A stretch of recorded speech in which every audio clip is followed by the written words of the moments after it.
Hello দর্শক, আমরা আছি কক্সবাজারের ঐতিহ্যবাহী হিমছড়িতে। হিমছড়ি নিয়ে এ পর্যন্ত অনেক কথাবার্তা হয়েছে, অনেক গান হয়েছে। সেই হিমছড়িটা আপনাদের দেখাচ্ছি। আমাদের সাথে আছে আমাদের ফ্যামিলির অনেকে আছে। প্রথমে পিছনে থেকে দেখাচ্ছি আমাদের তাল গাছে এক পা দাঁড়িয়ে মিস্টার শাহিনকে দেখা যাচ্ছে। শাহিন তুমি হাই বলে দাও। এরপরে আছে পিছন থেকে সুফিয়া, স্কুল শিক্ষক। তার উপরে আছে মুক্তাও কি স্কুলের শিক্ষিকা। সামনে আছে আমাদের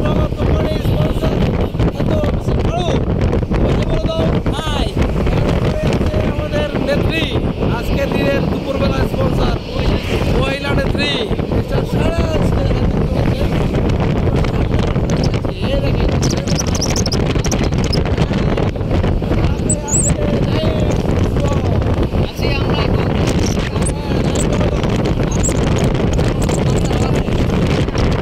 আছে সাইফ এবং সাবিনা, দেখতেই পাচ্ছেন দর্শক। আর এদিকে আমাদের আছে আজকের ডোনার দুপুরবেলার আমার বড় ভাই, দেখতেই পাচ্ছেন দর্শক। আছে বিশিষ্ট ব্যবসায়ী নজরুল ইসলাম। ওকে, সবাইকে আজকে হিমছড়ি থেকে মেরিন ড্রাইভ থেকে বিদায় নিচ্ছি।